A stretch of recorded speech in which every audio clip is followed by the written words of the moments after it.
Kita akan lanjutkan tentang kajian keutamaan rumah Allah, yaitu masjid, dengan judul Apa Asiknya ke Masjid bagian kedua.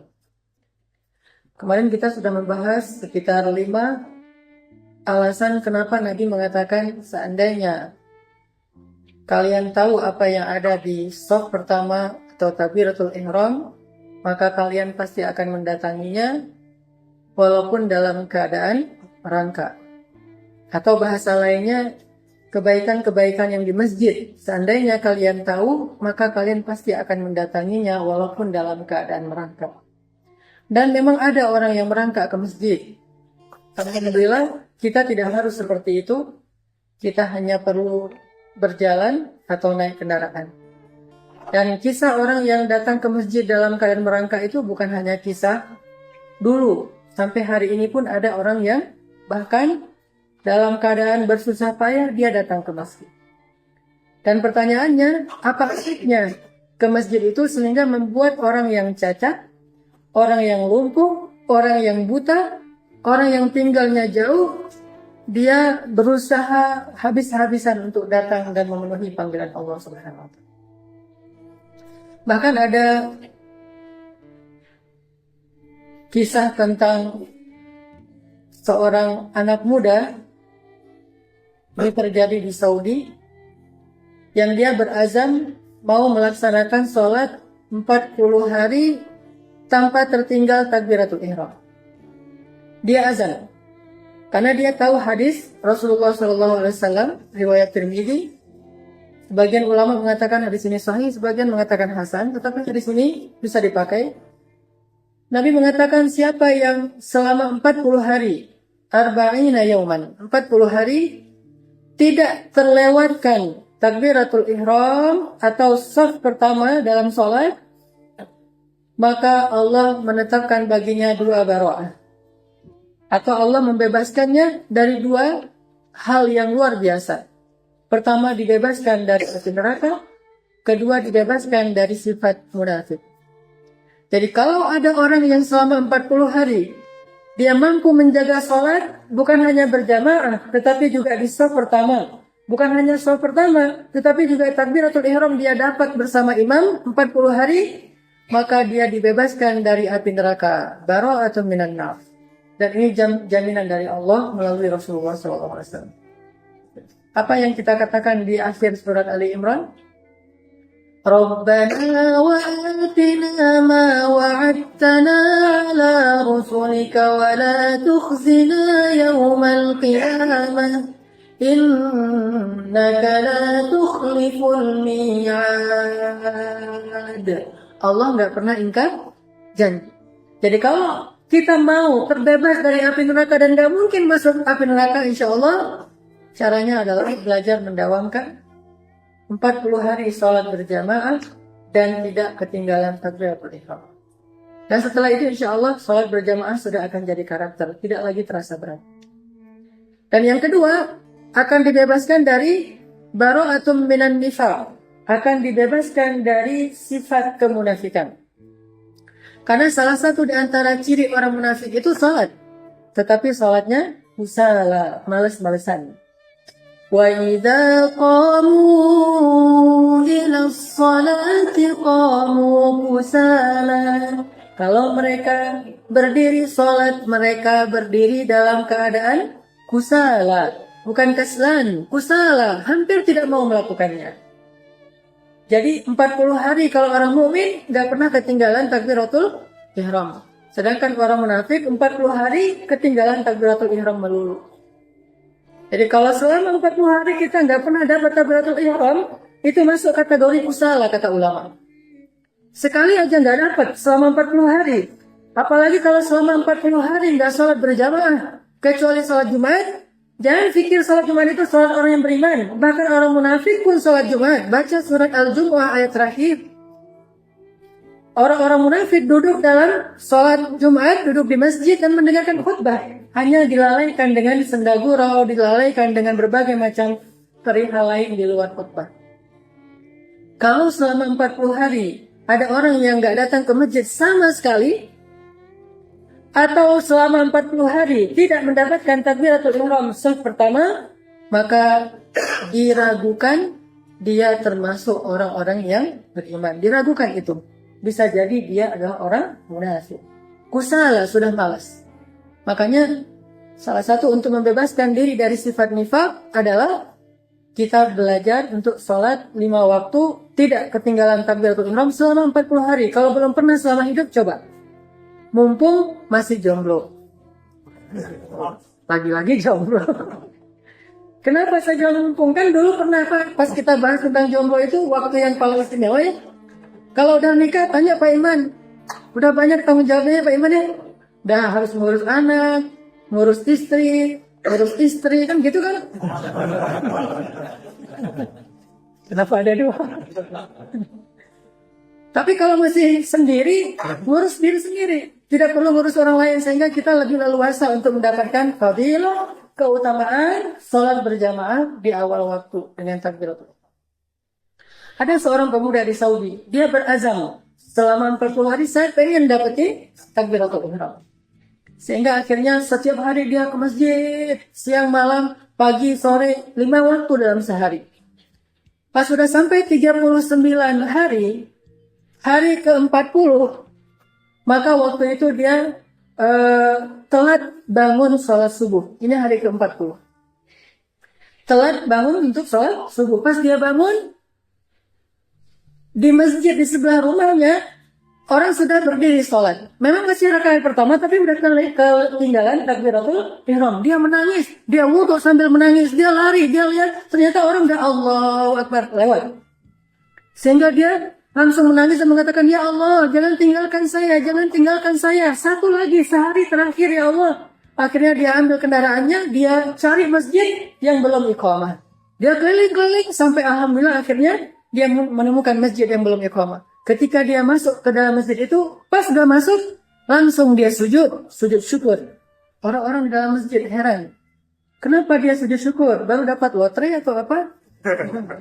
Lalu orang bertanya, ya syabab, wahai anak muda, kenapa kamu sujud syukur? Kata dia, saya sudah 39 hari tidak ketinggalan takbiratul ihram.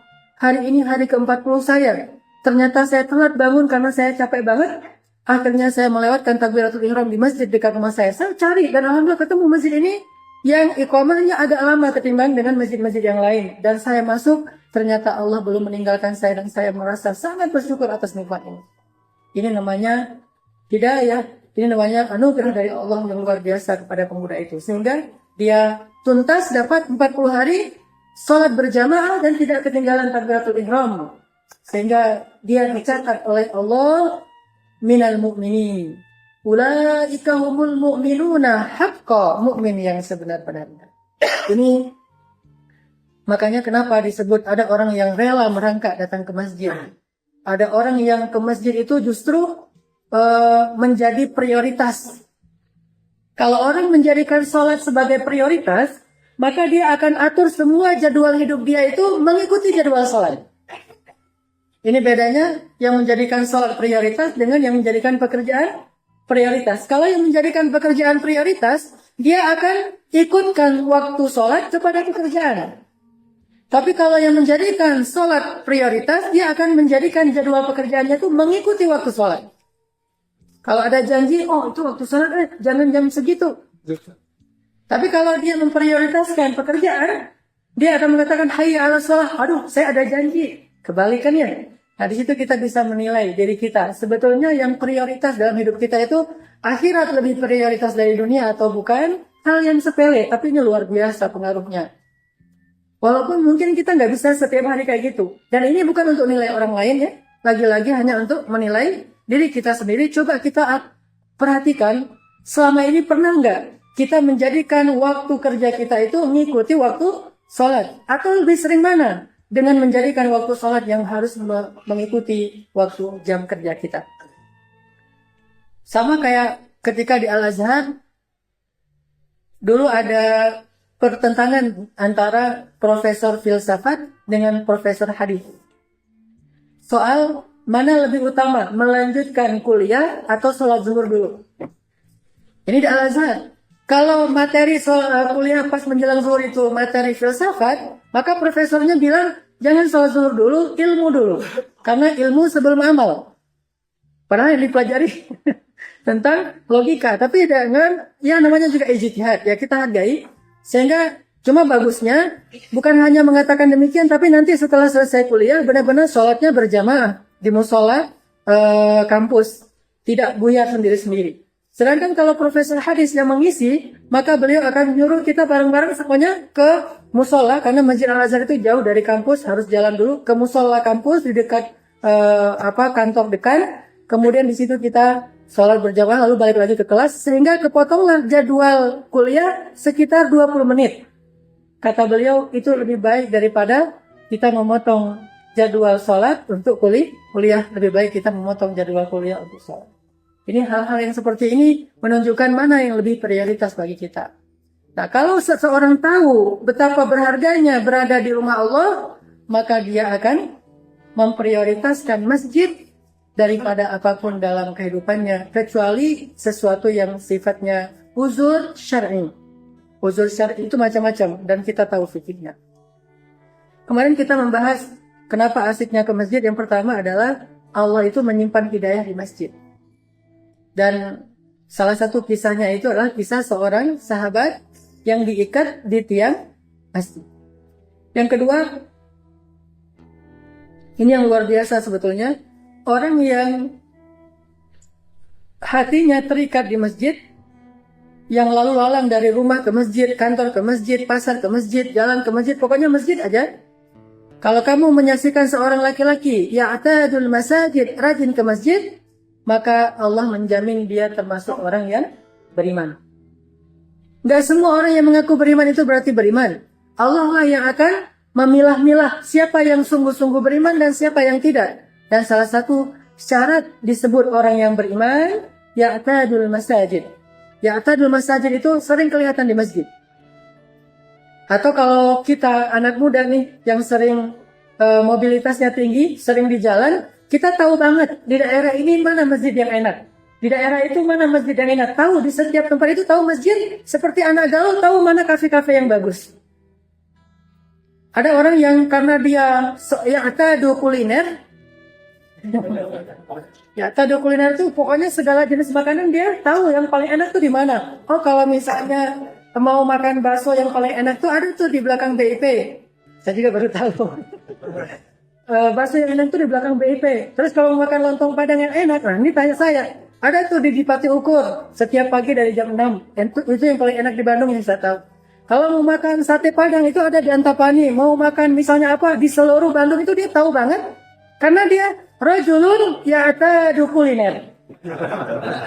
Laki-laki yang hatinya terikat dengan kuliner. Tahu banget gitu. Bukan satu jenis kuliner, segalanya dia tahu. Lo mau makan apa? Ah, kopi yang enak di mana ya? Oh, itu ada tuh daerah sini, daerah situ dan seterusnya. Nah, kalau ada orang yang ya'tadul masajid, dia seperti itu memperlakukan masjid. Kalau lewat jalan ini ada masjid yang enak di situ. Kalau lewat jalan itu ada masjid yang enak di situ. Enak di sini artinya suasananya nyaman, kemudian masjidnya juga makmur, kegiatannya juga dakwahnya luar biasa sehingga dia merasa nyaman kalau di situ. Ini namanya ya'tadul masajid. Dan bukan hanya itu, ketika dia berada di masjid, dia merasa nyaman seperti dia berada di rumah. Karena kata Nabi, masjid itu adalah rumahnya orang yang beriman. Hadis Hasan memang, tetapi ini seirama dengan hadis yang sahih. Masjid adalah rumahnya orang yang beriman. Maksudnya apa? Berada di masjid itu nyamannya sama seperti berada di rumah. Nah, ini gak semua orang bisa merasakan ini. Sehingga dia seringkali merasa lebih betah di rumah ketimbang di masjid. Alhamdulillah nih, antum sudah merasa betah di Masjid Al-Latif dari sholat zuhur sampai asar sampai maghrib. Ada yang kayak gitu, ada yang dari maghrib sampai isya, ada yang dari maghrib sampai subuh. Sering saya tahu banget ada beberapa di antara ikhwah di sini yang sering itikaf di Masjid Al-Latif karena merasa nyaman berada di masjid. Dan ini menunjukkan bahwa mudah-mudahan itu ciri-ciri keimanan pada dirinya. Kemudian yang cukup heboh kemarin, bahwa di masjid itu Allah menyimpan jodoh. Udah dapat? Berarti kurang zikir. Maksudnya ngelamun sih. Kalau di masjid itu zikir, ya Allah, kayak Julaibib gitu. Ya Allah, kalau nggak dapat di dunia, dapat di akhirat juga nggak apa-apa. Dikasih dunia akhirat. Dan saya tahu bahwa ternyata dari minggu kemarin itu nama Julaibib menjadi Man of the Week di grup. Sering banget diulang-ulang Julaibib. Oh, Masya Allah. Berarti memang Julaibib ini adalah uswatun hasanah, terutama bagi yang senasib dengan Julaibib. Terus yang ke berapa? Yang keempat, Allah, ini tadi nggak dibahas sama Henry ya, bahwa di masjid itu Allah menyimpan kunci keluarga sakinah. Kenapa? Karena Rasulullah SAW kalau ada masalah sedikit, langsung datang ke masjid. Walaupun nggak semua orang yang datang ke masjid itu karena ada masalah keluarga. Tetapi salah satu solusi kalau ada masalah keluarga, datanglah ke masjid. Insya Allah Allah akan menyelesaikan masalah kita. Ini kemarin cerita rumah tangga Rasulullah SAW, dan saya membaca tentang judul pembahasan salah seorang ustaz tentang merakit bom waktu ya. Salah satu di antara isi pembahasannya itu luar biasa, dan kita perlu tambahan wawasan sedikit bahwa tidak selalu rumah tangga orang soleh itu aman dari percekcokan. Semua rumah tangga, termasuk rumah tangga Nabi Ibrahim dengan Sarah dan Hajarnya, termasuk dengan rumah tangga Ismail. Bahkan Ismail menceraikan istri pertamanya kan? Masih ingat kisahnya? Istri pertamanya Ismail ini banyak mengeluh aja kerjaan. Sehingga suatu saat datanglah Ibrahim bertamu ke rumah mereka dan mungkin gak kenal. Assalamualaikum, waalaikumsalam. Saya cari Ismail ada? Enggak, lagi ada di rumah. Gimana keadaan kalian? Ya ginilah keadaan kita mah, serba kekurangan. Ismail juga kerjanya nggak jelas. Terus rezeki kita seret. Pokoknya ngeluh terus menerus. Dinasihati oleh Ibrahim, dibantah lagi. Dinasihati, dibantah lagi. Akhirnya Ibrahim bilang gini, ya udah kalau gitu nanti kalau Ismail pulang, titip salam dan bilang ke Ismail dia harus mengganti talang pintu rumahnya. Oh iya ya, pulang Ibrahim. Pas Ismail datang, dia bilang, tadi ada orang tua tuh, banyak ngomong apa segala macam. Ditambah-tambah. Nah gitulah, pokoknya ngeluh aja tentang Ibrahim. Ismail diam aja. Terus apa katanya? Dia nasihatin, tapi ya pokoknya dia pergi aja sambil menitipkan salam, dan ada satu pesan yang saya juga nggak ngerti. Apa pesannya? Ya, kamu disuruh mengganti talang pintu rumahmu. Ditanya sama Ismail, tahukah kamu siapa dia? Dia adalah ayahku Ibrahim Khalilullah. Dan tahukah apa maksud mengganti talang pintu rumah? Aku disuruh untuk menceraikanmu dengan cara yang baik, sehingga diceraikanlah istri ini, dibawa pulang ke rumah orang tuanya, diberikan haknya. Kalau dalam bahasa Al-Quran disebut mut'ah, walaupun mut'ah ini beda dengan mut'ahnya Syiah. Kemudian Ismail menikah lagi dengan istri yang lebih solehah.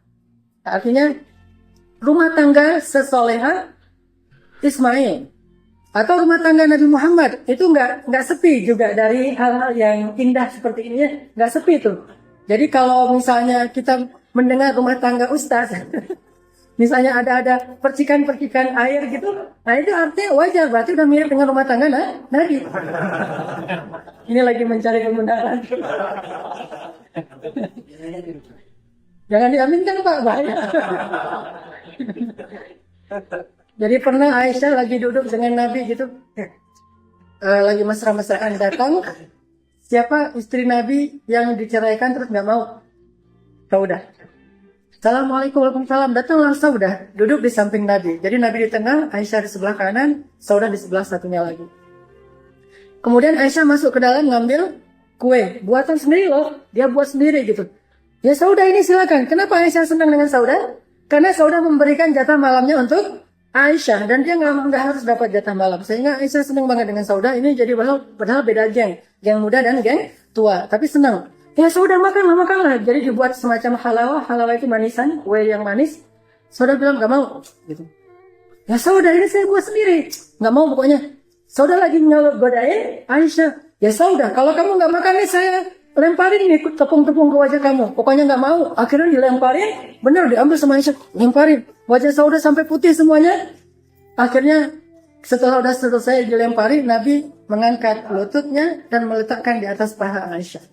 Nabi itu kan orang yang kuat ya. Jadi ditahan pakai lutut kayak gini. Terus lutut Nabi yang tadi di atas pahanya Saudah diangkat, dilepaskan sehingga Saudah jadi bebas. Aisyah ditahan pakai kaki yang sebelah. Ditahan gini jadi nggak bisa gerak. Terus kata Nabi ke Saudah, balas-balas gitu maksudnya. Dibalas oleh Saudah. Akhirnya Saudah ngambil tepung yang sama, lemparin Aisyah. Dua-duanya belepotan jadi putih. Tapi nggak kemerah-merahan. Lempar-lemparan. Wah, depan Nabi tahan, terus balas lagi. Udah rame, tiba-tiba terdengar suara laki-laki memberi salam. Assalamualaikum. Ternyata Umar. Langsung lari ke belakang dua-duanya. Takut kepada Umar bin Khattab. Hal yang kayak gini biasa terjadi dalam rumah tangga. Dan nggak serius-serius amat. Tapi kan, kalau kita kan kadang-kadang membaca kisah itu terus pakai kacamata fikih. Mubazir atau Ustaz, itu dibahas. Kadang-kadang kita membaca kisah tapi pakai bahasa fikih. Makanya saya bilang di grup itu ada bahasa fikih, ada bahasa dakwah, ada bahasa kisah, macam-macam. Jadi jangan semuanya dilihat dari sisi akidah. Berarti antara sesat dengan mendapat petunjuk. Itu syirik, itu yang wahid. Kalau semuanya diakidahin, hormat bendera, syirik itu. Karena dilihat dari sudut pandang akidah. Pancasila, berhala itu. Karena ngelihat dari sudut pandang akidah. Enggak segalanya itu babnya cuma bab akidah. Islam itu luas, akidah, ibadah, muamalah, dakwah, jihad, dan seterusnya. Jadi lihatlah dia dengan konteksnya masing-masing. Jadi kisah yang tadi, kita kan nggak melihat langsung. Bisa jadi tepung itu dikumpulin lagi, dimakan sama Nabi. Kan Nabi bukan orang yang mubazir, tapi jangan lempar-lemparan tepung. Kok gitu-gitu amal kerjaan mubazir segala macam. Enggak, jangan membahasnya dari sudut pandang fikih, ambil pelajarannya.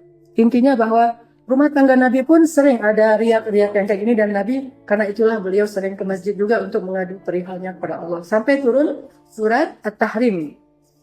Surat tentang curhat Nabi kepada Allah Subhanahu wa taala.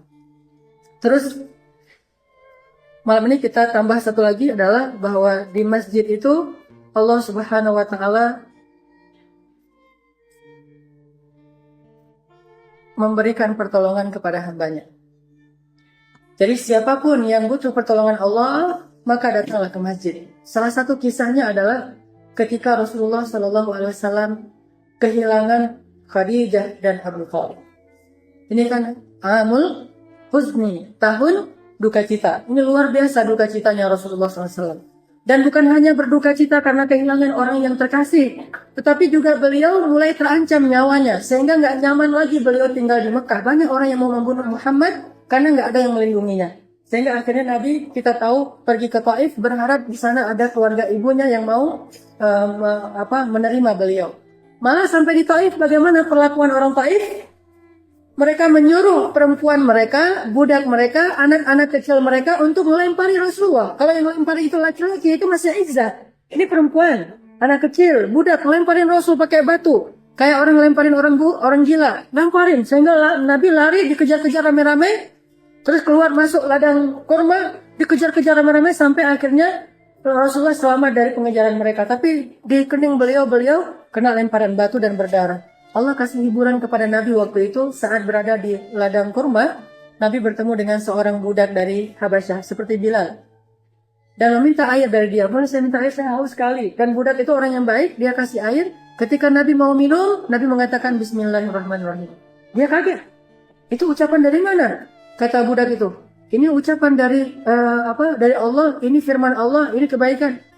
Siapa kamu? Saya Rasulullah. Saya tidak pernah mendengar ucapan itu kecuali daripada orang-orang saleh dari agama Nasrani di Ethiopia, di Habasyah. Apakah kamu Nabi terakhir yang disebutkan di Injil? Kata Rasulullah, benar. Asyhadu an la ilaha illallah wa annaka Rasulullah. Dia beriman. Ini hiburan untuk Rasulullah lewat masuk Islamnya seorang budak. Terus Nabi lari lagi turun dari Taif dan sholat di sebuah tempat namanya Nakhlah. Sholat subuh yang paling mengharu biru. Saking mengharukan sholat subuhnya Nabi menangis sambil sholat. Itu malaikat gunung itu nggak tahan. Akhirnya malaikat gunung mengatakan, ya Rasulullah, izinkan saya untuk membalikkan gunung ini ke atas penduduk Taif supaya mereka binasa. Ini menunjukkan betapa sedihnya sholat subuhnya Rasulullah SAW di Nakhlah. Kemudian Rasulullah bingung, di Taif ditolak, ke Habasyah jauh, ke Madinah belum kepikiran untuk hijrah, ke Mekah sudah nggak aman lagi. Akhirnya di mana Nabi tinggal? Nabi kembali lagi ke tempat pertama beliau dapat wahyu, yaitu di Gua Hira. Itu untuk kali pertamanya sejak beliau dapat wahyu, beliau datang lagi ke Gua Hira. Selama ini udah nggak pernah datang. Jadi nggak ada cerita bahwa tahanus di Gua Hira itu sunnah Rasul. Salah. Sehingga kalau orang pergi haji atau umrah itu memaksakan diri harus naik ke Gua Hira terus berzikir di situ, pengen dapat wahyu gitu. Udah nggak ada wahyu lagi setelah Rasulullah. Kalaupun ke sana hanya napak tilas sejarah, bukan bertahanus. Ada orang yang tahanusnya di gua di daerah di Indonesia. Terus katanya, saya kalau sholat Jumat tuh nggak pernah di Indonesia, sholat Jumatnya di Masjidil Haram. Akhi, Indonesia dengan Masjidil Haram itu 5 jam bedanya. Kalau di sini azan Jumat, di sana masih duha. Lalu kamu sholat Jumat di mana? Lalu pulang ketika orang udah selesai sholat Jumat, dia datang. Saya udah sholat Jumat di Masjidil Haram, di sana masih duha, belum azan. Bagaimana kamu sholat Jumat? Ini sesuatu yang unik. Nah, ini artinya bahwa Rasulullah pertama kali datang ke Gua Hira sejak beliau mendapatkan wahyu. Di Gua Hira beliau sendiri udah nggak makan 2 hari kecuali minum air aja. Sedih sekali nasib beliau. Datanglah seorang laki-laki dari Makkah yang menggantikan Abu Thalib, namanya Mut'im bin Adi. Mut'im bin Adi ini orang kafir juga tapi baik kepada Rasulullah. Dia datang ke Gua Hira, dia tahu Rasulullah ada di Gua Hira, kemudian dia bilang, "Ya Muhammad, pulanglah ke Makkah, aku yang jamin keselamatanmu." Akhirnya dia pulang ke Makkah, dan malam pertama beliau kembali ke Mekah, apa yang beliau lakukan? Beliau sujud yang lama di Ka'bah, di rumah Allah SWT. Jadi apapun masalah, kembalilah kepada Allah. Kemarin ada poster yang dibuat sama Kang Herin kalau nggak salah ya.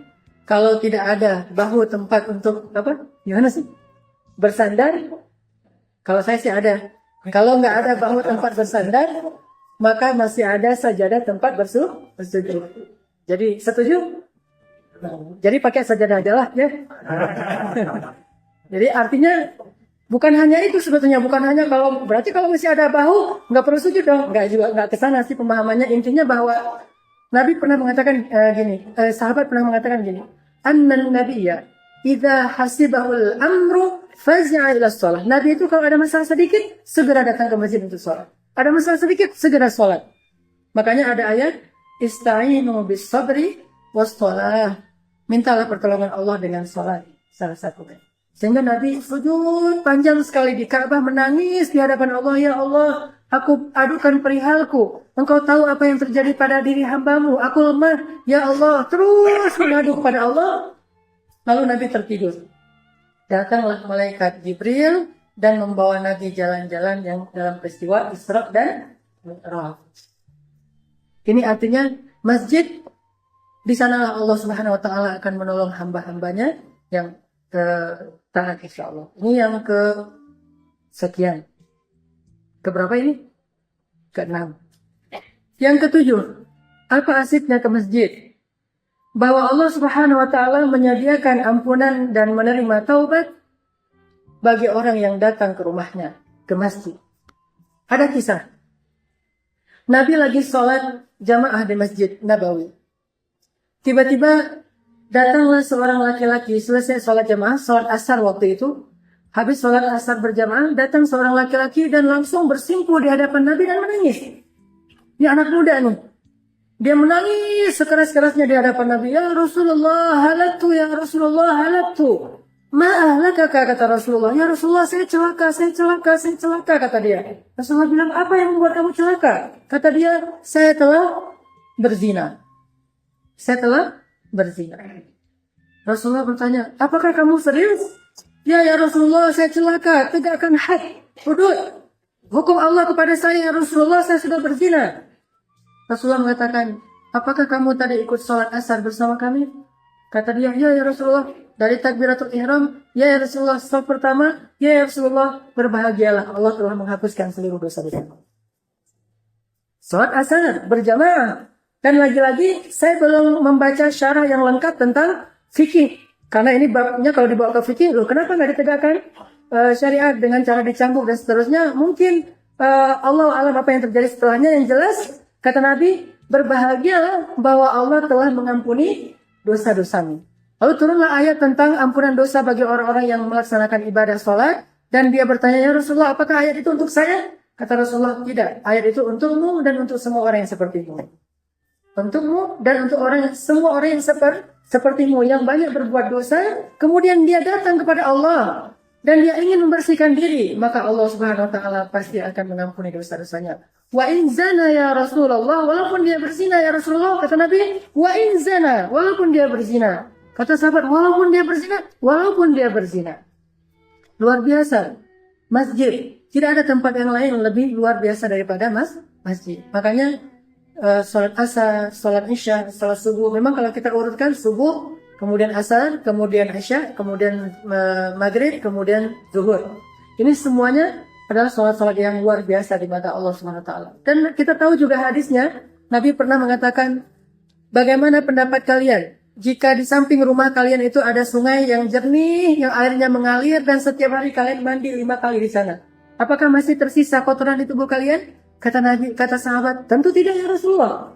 Kalau mandi setiap hari 5 kali di sungai itu pasti akan bersih. Kata Nabi, begitulah bersihnya orang yang sehari 5 kali datang ke rumah Allah Subhanahu wa Ta'ala. Ini luar biasanya datang ke masjid. Allah sediakan ampunan dosa bagi mereka. Kemudian yang ke-8, Allah Subhanahu wa Ta'ala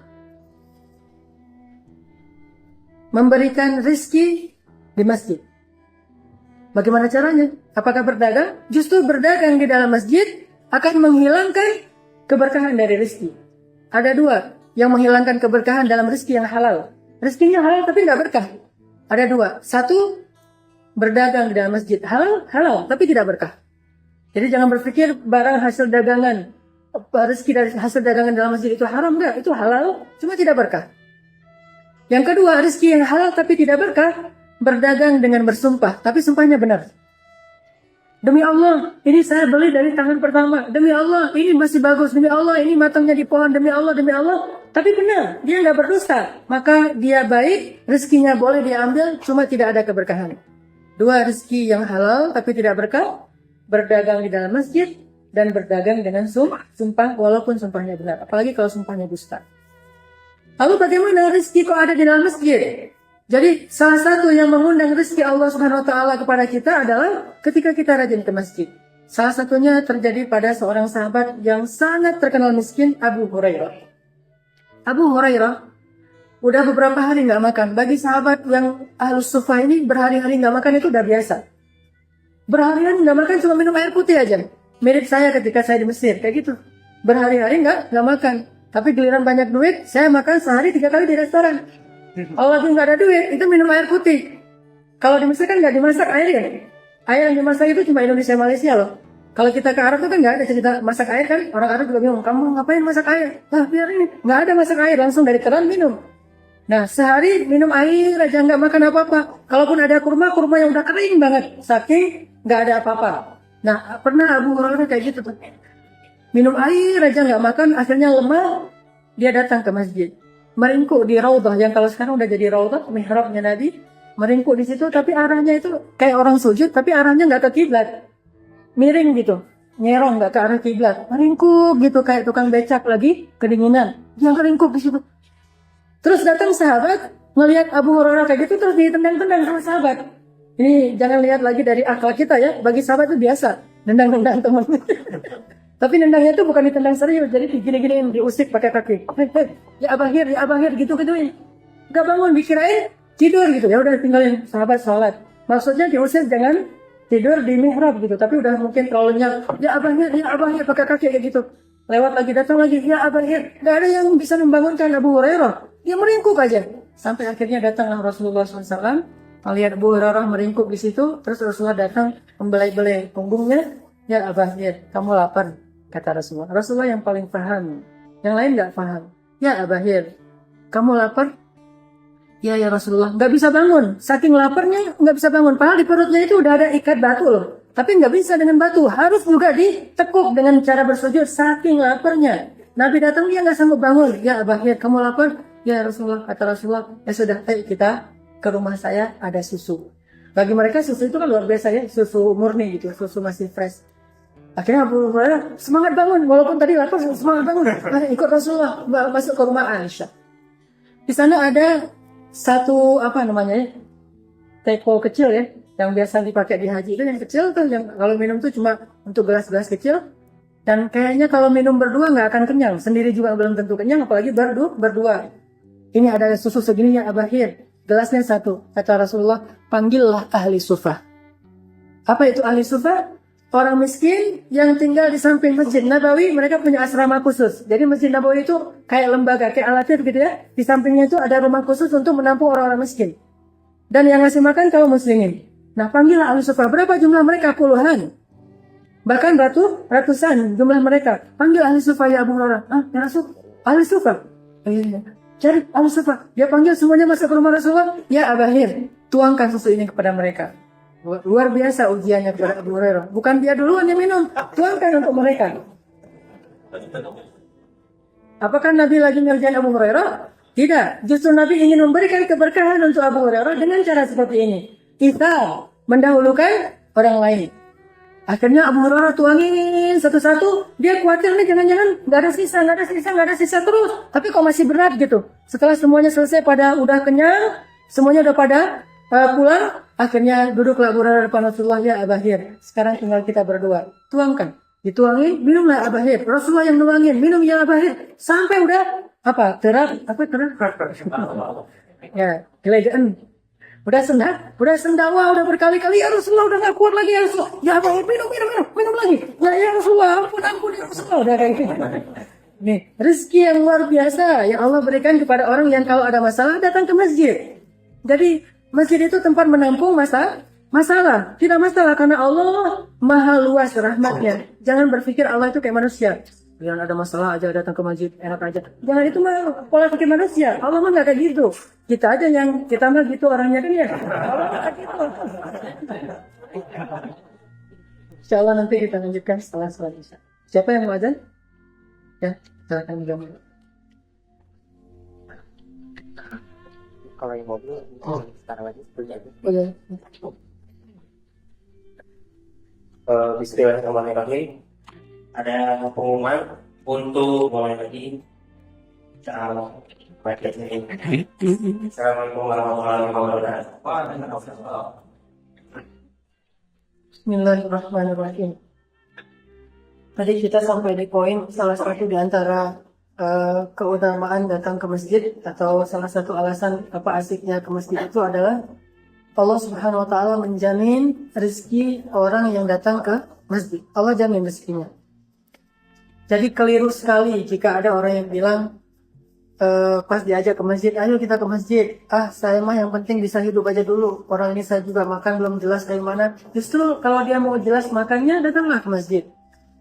Terus gimana caranya? Datang ke masjid, Allah akan tunjukkan caranya. Allah tidak mungkin, bukan tingkat keimanan kita ya, yang makanan itu datang sendirinya kepada kita, seperti Allah berikan kepada Bani Israel dan kepada Maryam. Dan itu juga di masjid kan ya, di mihrab, salah satu mihrab Masjidil Aqsa, ketika Maryam beribadah luar biasa di mihrab itu, tidak kenal laki-laki seorang pun kecuali Imran ayahnya, kemudian Zakaria pamannya, kemudian Aisyah anaknya. Jadi dia tidak kenal laki-laki kecuali sedikit sekali, saking terjaganya Maryam. Sehingga ketika Zakaria datang, dan Zakaria ini kafil itu yang menafkahi Maryam setiap hari, dia datang membawa makanan kepada Maryam, buah-buahan, roti dan seterusnya. Ketuk pintu, pas Zakaria masuk, Maryam sedang berzikir.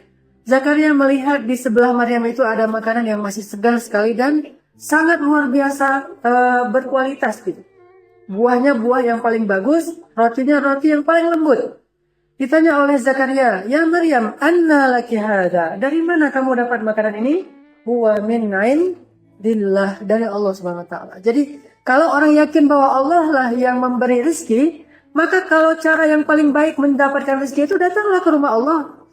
Sebagaimana orang ngantri ke rumah orang kaya, karena dia yakin bahwa orang kaya itu lagi bagi-bagi uang 50.000, 100.000, itu orang ngantri. Karena dia yakin sekali dan terlihat. Kenapa kita tidak yakin kepada Allah Ar-Razzaq? Dan Allah menjaminkan rezeki kepada orang yang datang ke rumahnya. Seperti cerita Abu Hurairah, dan ada hadisnya bahkan. Nabi SAW bersabda, Salasatun kulluhum dhaminun 'ala Allah in 'asha ruziqa wa kufiya wa in mata adkhalahu Allahul jannata. Ada 3 orang yang semua mereka ini dapat jaminan dari Allah. 3 orang yang dijamin oleh Allah Subhanahu wa taala kalau mereka hidup ruziqa wa kufiya. Kalau mereka masih hidup, mereka akan diberikan rezeki yang cukup, dijamin. Kalau mereka hidup, dikasih rezeki wa kufiya dan dicukupkan. Wa immata, Kalau dia mati, adkhalahumullahul jannah. Allah jamin dia akan masuk surga. Ini jaminan. Di dunia dijamin dapat rezeki yang cukup, di akhirat dijamin masuk surga. Terus apalagi yang dicarikan gitu ya? Muda foya-foya, tua kaya raya, mati masuk surga. Maksudnya kalau dibahasakan dengan bahasa hadis ini, hidup di dunia dia dapat segala yang dia butuhkan, tercukupi, di akhirat mati masuk surga. Ini jaminan dari Allah. Gimana caranya? Ada 3 golongannya. Yang pertama adalah man dakhala baitahu fasalima. Orang yang masuk rumah dengan memberi salam. Ini dijamin oleh Allah. Makanya bukan hal sepele memberi salam ketika masuk rumah. Makanya Rasulullah mengatakan semua yang ada di bumi itu mal'un, terlaknat kecuali dengan nama Allah. Jadi segala sesuatu itu terkutuk kecuali dengan nama Allah. Allah telah mengutuk dunia ini dengan menamakannya ad-dunya, rendahan. Tetapi dengan nama Allah dia menjadi mulia. Makanya masuk ke dalam rumah harusnya adalah sesuatu yang tidak ada berkahnya, tidak ada kebaikannya. Tetapi karena dengan nama Allah, Assalamualaikum warahmatullahi, maka Allah berikan dia jaminan. Dicukupkan rezekinya dan dijaminkan surga baginya. Jadi siapa yang ingin rezekinya cukup, amalan yang paling sederhana, kalau masuk rumah, beri salam. Allah akan cukupkan rezekinya. Kemudian yang kedua siapa? Wa man kharaja ilal masjid fahuwa dhaminun Allah. Siapa yang keluar ke masjid? Artinya dia datang ke masjid. Dia juga dapat jaminan rezeki di dunia atau surga di akhirat.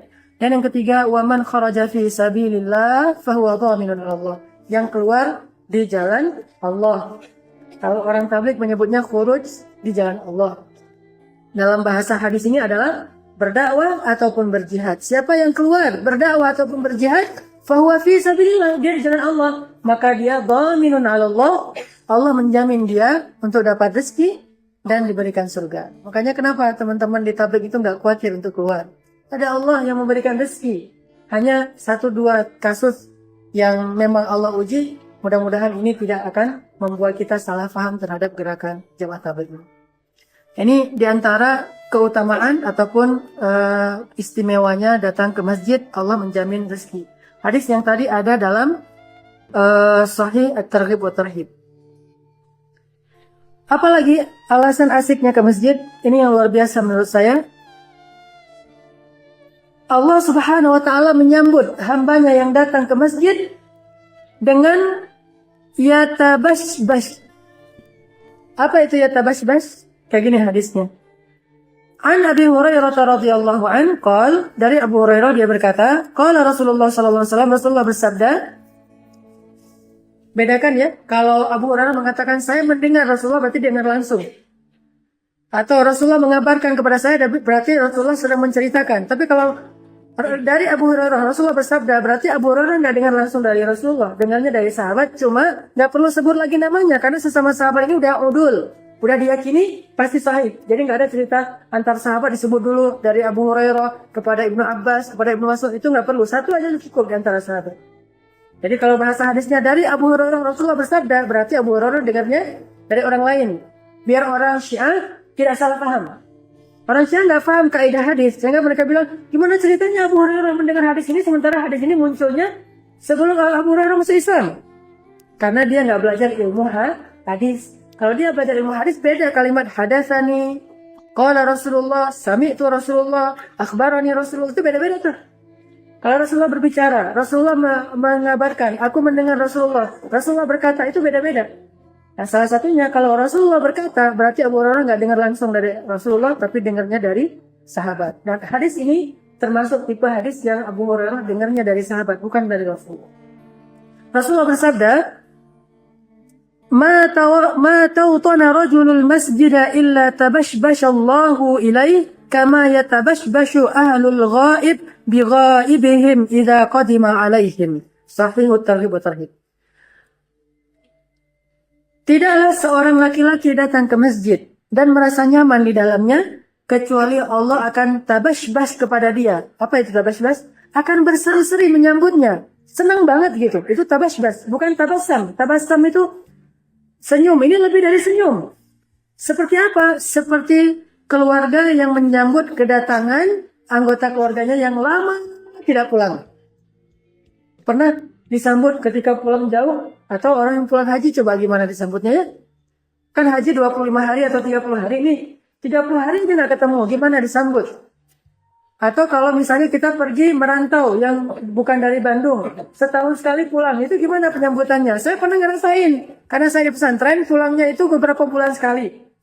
Itu biasanya langsung ibu saya ngambil bebek di belakang karena punya kandang bebek, langsung mau nyembelih sendiri. Ibu saya nyembelih bebek, nyembelih sendiri, terus bebek itu direbus, terus dicabutin bulu-bulunya, lalu dibakar, baru dipotong-potong, baru dimasak dengan kuah khusus, kuah Aceh. Itu luar biasa tuh penyambutannya. Dan yang paling saya suka, dimasaknya itu habis maghrib. Kenapa? Itu suasana bagi saya itu suasana yang paling, momen yang paling berharga. Habis maghrib kita ngumpul, habis sholat. Kalau dulu sih nggak ngomong masalah sholat jamaah ya, jadi sholat di rumah gitu ya, bareng-bareng. Udah gitu masak. Sampai Isya kita makan-makan. Itu penyambutan karena pulang dari pesantren. Begitu bahagianya keluarga ketika kita datang. Begitulah bahagianya Allah kepada hambanya yang datang ke masjid. Bahagia sekali. Hanya kita nggak ngelihat aja, tapi yakinlah. Sekarang kita datang nih, antum datang dari jauh-jauh datang ke sini, kemudian Allah Subhanahu Wa Taala melihat hambaku yang ini, hambaku sini. Kalau seandainya kita tahu Allah itu ya tabasbas. Kalau seandainya bisa memeluk dalam makna kita kuat dengan pelukan Allah, Allah akan memeluk kita. Tapi kan kita nggak bisa. Bukan Allahnya nggak bisa, kitanya yang nggak mampu. Jangankan dipeluk Allah, ngelihat Allah aja kita nggak mampu kan? Siapa yang pernah nantang mau ngelihat Allah? Musa, lalu pingsan karena nggak kuat ngelihat Allah. Hanya Rasulullah yang bisa melihat Allah dengan dimensi yang berbeda. Tapi yang lain nggak bisa. Itu pun ikhtilaf di antara ulama. Ada yang mengatakan wara'ul hijab, ada yang mengatakan langsung Allah alam. Yang jelas, kalau seandainya kita mampu, Allah akan memeluk kita seperti seorang ibu memeluk anaknya yang datang dari jauh. Seperti seorang istri memeluk suaminya yang datang dari jauh, dan itu luar biasa. Ya tabasbas namanya. Dan kita coba setiap kali datang ke masjid, belajar meyakini Allah ya tabasbas. Allah itu menyambut kita dengan penyambutan yang istimewa karena seperti orang yang kangen banget. Itu hadis tentang keistimewaan ke masjid. Ada hadis yang lain juga sangat luar biasa. Khususnya sholat di masjid di waktu Isya dan di waktu subuh. Yaitu sholat yang ada gelapnya. Apa kata Nabi? Dari Buraidah radhiyallahu anhu qala Rasulullah SAW,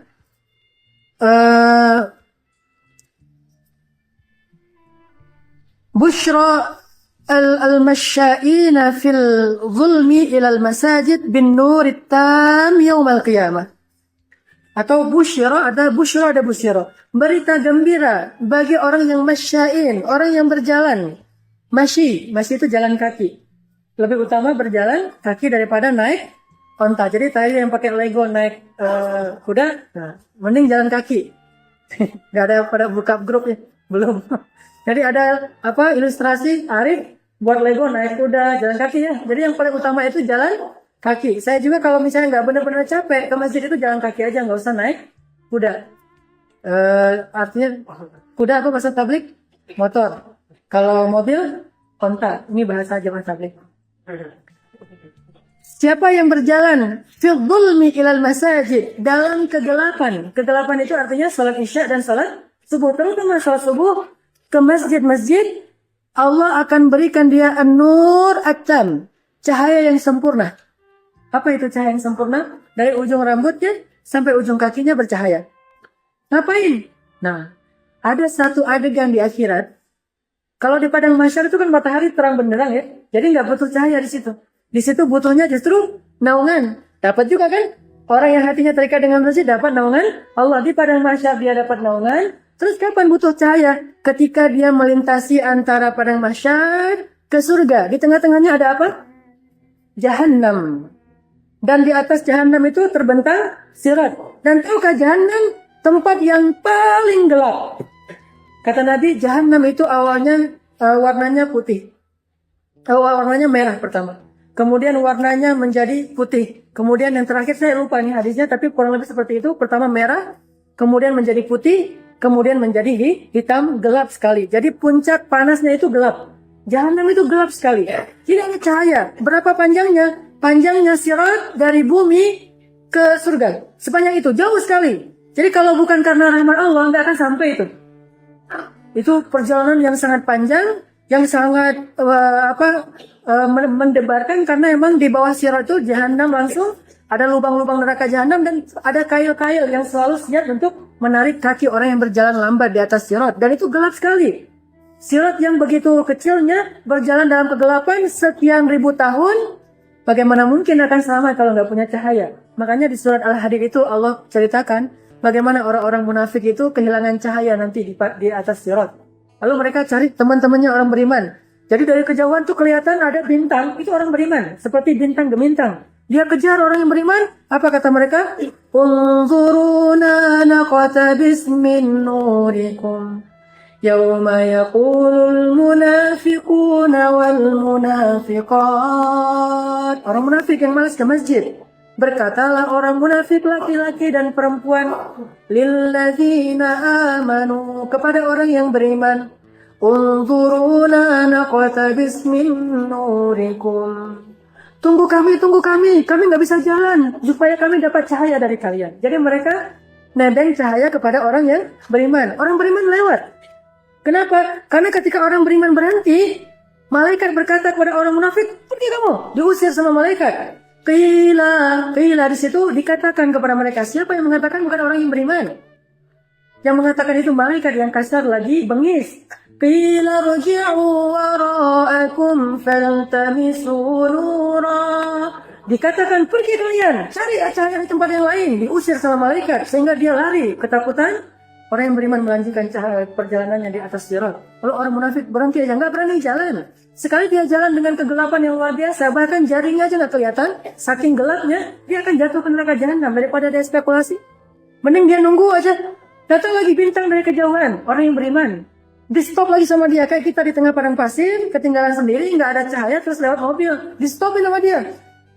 Unzuruna, tunggu kami, biar kami dapat cahaya jalan bareng-bareng kalian. Dimarahin lagi sama malaikat terus sampai akhirnya mereka masuk neraka.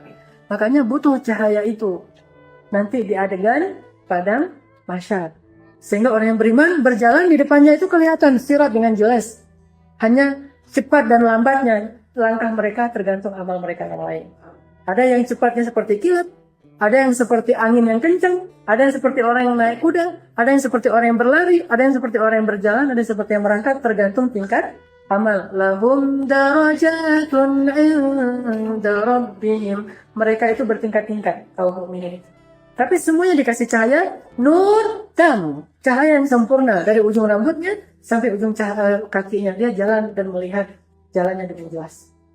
Ketika jalan itu ada bahaya, dia berhenti. Ada kail-kail yang mengaitkan kaki yang di atasnya, dia berhenti, dia lanjutkan lagi, dia berhenti. Dan itu panjang sekali perjalanannya. Para anbiya di mana? Para anbiya sudah tidak bisa memberi syafaat di situ. Mereka ada di ujung sirat sambil mengatakan apa? Salim, Allahumma salim, salim, Allahumma salim, salim. Ya Allah, selamatkan, selamatkan.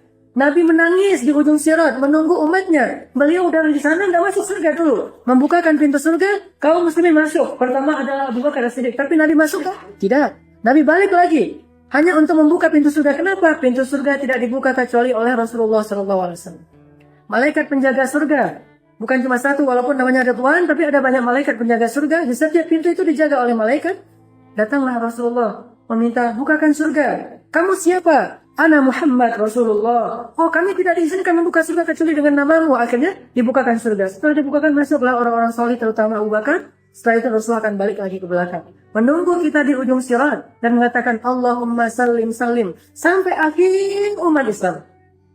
Kalau masih ada satu yang belum lewat sirat, Nabi nggak akan masuk. Nabi akan menunggu kita. Walaupun Nabi itu dijamin surga dan berhak paling awal masuk surga, tapi itulah Rasulullah SAW. Makanya Fatimah pernah nanya, ya Rasulullah, nanti kalau saya di akhirat pengen bertemu dengan engkau ya Rasulullah. Kata Fatimah, anaknya beliau sendiri, di mana saya mencarimu? Kata Nabi, tunggu saya di sebuah haud. Haud itu ada di depan halaman surga, di depan pintu surga, sebuah telaga. Tunggu saya di situ, wahai Fatimah.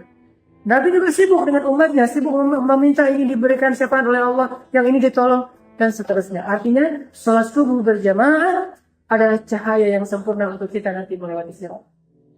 Orang yang nggak pernah sholat subuh berjamaah dalam 40 hari, maka dia akan berdiri dan menunggu datangnya bintang-bintang orang yang beriman. Dia stop, tapi dimarahi oleh malaikat, dia ketakutan. Yang pernah umrah tahu bagaimana rasanya dimarahi sama askar? Saya karena sering umrah, sering dimarahi sama askar. Saya bawa jamaah saya, haji. Gitu-gitu sama askar. Akhirnya mundur lagi. Datang lagi pengen cium Hajar Aswad. Diusir-usir lagi. Datang lagi sama istri saya pengen sholat. Kan di Masjidil Haram itu pengen rasanya sholat yang romantis ya. Gimana sholat romantis? Sholat bareng istri. Nah makanya sebelum kita umroh backpacker, nikah lah. Mudah-mudahan nanti saya akan tunjukkan spot sholat yang boleh sama istri. Yang lain nggak boleh. Ada satu spot yang kecil sekali, di situ boleh sholat berdampingan dengan istri kita. Dan saya pernah sholat kayak gitu, di sebelah saya istri saya. Allahu Akbar. Ada istri sebelah kan enak banget tuh. Biasanya kan sholat istri saya gimana, ntar pulangnya gimana atau apa ini. Di sebelah kita ada istri, ada di Masjidil Haram. Tapi di tempat lain akan diusir-usir. Ya, haji. Di situ ditanya, zauj gitu. Suami, biasanya suaminya. Ya udah, biarin di situ, nggak akan diusir.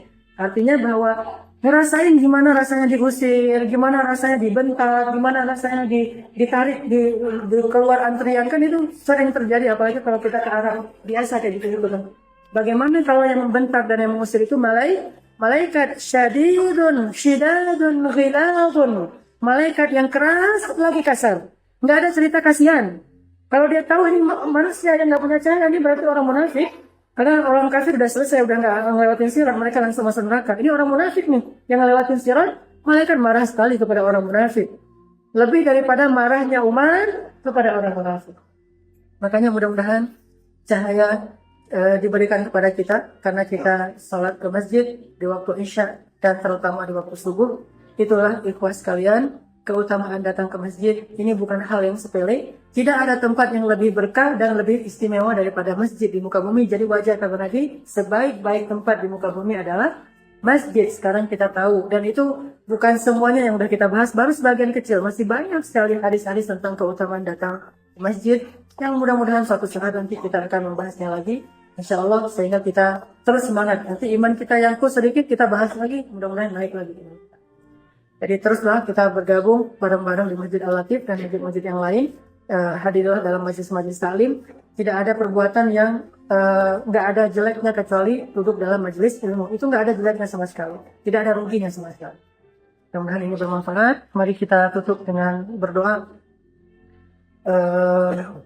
Selalu minimal setiap minggu sekali kita doa bareng-bareng untuk saudara-saudara kita yang ada di Gaza, Palestina, terutama Mesir.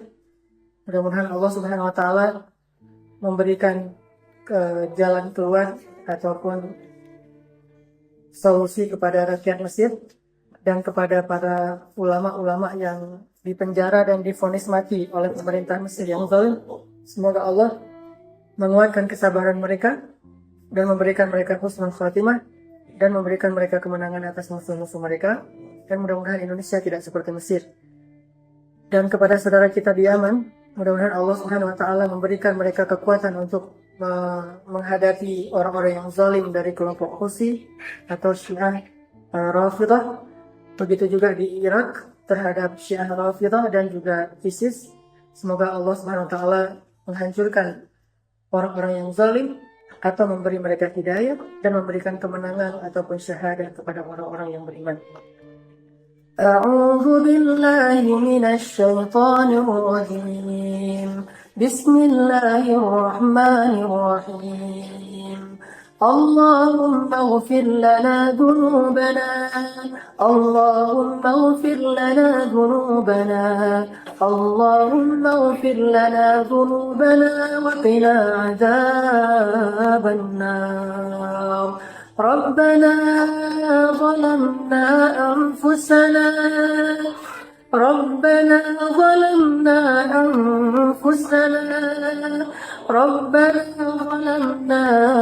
أنفسنا وإن لم تغفر لنا وترحمنا لنكونن من الخاسرين ربنا ظلمنا أنفسنا ظلما كثيرا فإن لم تغفر لنا فمن يغفر الذنوب إلا أنت فاغفر لنا مغفرة من عندك وارحمنا إنك أنت الغفور الرحيم يا غفار يا غفار يا غفار اغفر لنا يا غفار يا عفو فاعف عنا يا الله يا تواب تب علينا يا تواب تب علينا توبة نصوحا يا تواب ربنا اغفر لنا ولوالدينا ولأمنا ولأبينا ولوالدينا ولإخواننا ولأخواتنا اللهم اغفر لنا ولوالدينا وارحمهما كما ربيانا صغارا يا الله اغفر لهما وارحمهما وعافهما واعف عنهما يا الله اغفر لأمهاتنا يا الله فإن كانت مسيئة فطهرها وإن كانت مصلحة فتقبل منها يا الله ارحمها ارحم أمهاتنا ارحم آباءنا ارحم والدينا ارحمهما كما ربيانا صغارا اللهم إنا نسألك رضاك والجنة ونعوذ بك من سخطك والنار ونعوذ بك من غضبك يا الله ونعوذ بك من غضبك يا عزيز يا جبار يا الله لا تدعنا واحدا في هذه الحياة الدنيا يا الله يا الله إنا نسألك رضاك والجنة ونعوذ بك من سخطك والنار اللهم إنا نعوذ بك من عذاب جهنم اللهم إنا نعوذ بك من عذاب جهنم ومن عذاب القبر يا الله إن عذابك لشديد إن عذابك لشديد اللهم بنا من عذابك يا الله اللهم إنا نسألك الهدى والتقى والعفاف والغنى اللهم إنا نسألك الهدى والتقى والعفاف والغنى اللهم أتمم لنا نورنا ربنا أتمم لنا نورنا ربنا أتمم لنا نورنا يا الله أتمم لنا نورنا عند صراطك يا الله اللهم ربنا آتنا من لدنك رحمة وهيئ لنا من أمرنا رشدا واجعل لنا من كل ضيق مخرجا ومن كل هم فرجا ومن كل عسر يسرا اللهم إنا ضعفاء يا الله فقونا يا قوي إنا فقراء يا الله فأغننا يا غني يا الله قصدناك يا الله قصدناك يا ربنا اللهم انصر الإسلام والمسلمين اللهم انصر الإسلام والمسلمين اللهم انصر المسلمين في فلسطين اللهم انصر المسلمين في مصر اللهم انصر المسلمين في العراق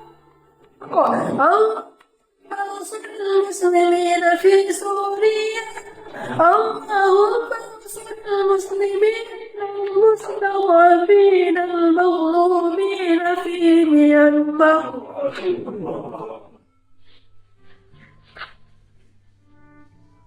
اللهم انصر إخواننا المسلمين المستضعفين المظلومين في ميانمار اللهم انصرهم على أعدائهم اللهم انصر إخواننا المسلمين في اليمن اللهم انصر إخواننا المسلمين في كل بلد المسلمين اللهم اجعل هذا البلد آمنا وارزق أهله من الثمرات من آمن منهم بالله واليوم الآخر اللهم تقبل منا يا الله اللهم تقبل منا أعمالنا يا الله وتقبل منا صلواتنا يا الله